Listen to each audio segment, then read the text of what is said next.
दोस्तों, आज की कहानी हमें ये समझाती है कि हमारा ज्ञान, हमारा हुनर, हमारी प्रतिभा ये ज़रूरी क्यों है।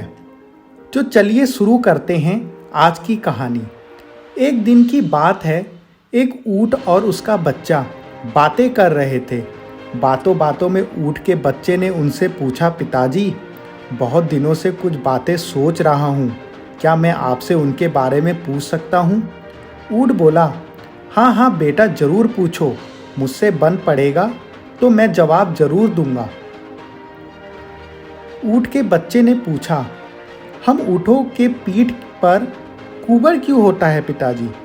ऊँट बोला, बेटा, हम रेगिस्तान में रहने वाले जीव हैं। हमारे पीठ में कुबर इसलिए है ताकि हम इसमें पानी जमा करके रख सके। इससे हम कई कई दिनों तक बिना पानी के रह सकते हैं। अच्छा, और हमारे पैर इतने लंबे और पंजे गोलाकार क्यों हैं? ऊँट के बच्चे ने दूसरा प्रश्न पूछा।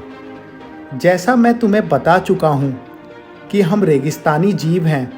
यहाँ की भूमि रेतीली होती है और हमें इस रेतीली भूमि में चलना पड़ता है।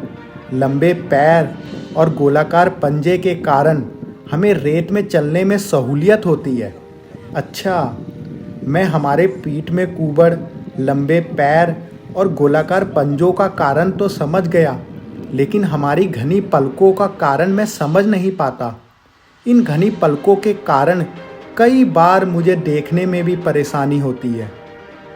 ये इतनी घनी क्यों है? ऊँट का बच्चा बोला, बेटे, ये पलकें हमारी आँखों की रक्षा कवच हैं। ये रेगिस्तान की धूल से हमारी आँखों की रक्षा करते हैं।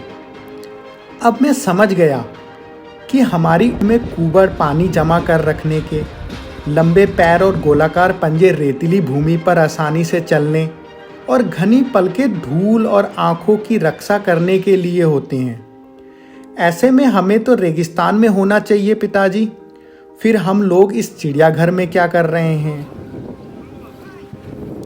दोस्तों, प्राप्त ज्ञान, हुनर और प्रतिभा तभी उपयोगी है जब आप सही जगह पर हैं, अन्यथा सब व्यर्थ है। कई लोग प्रतिभावान होते हुए भी जीवन में सफल नहीं हो पाते क्योंकि वे सही जगह पर अपनी प्रतिभा का इस्तेमाल नहीं कर पाते। अपनी प्रतिभा व्यर्थ ना जाने दें। दोस्तों, आपके अंदर जो है आप उसका इस्तेमाल करें।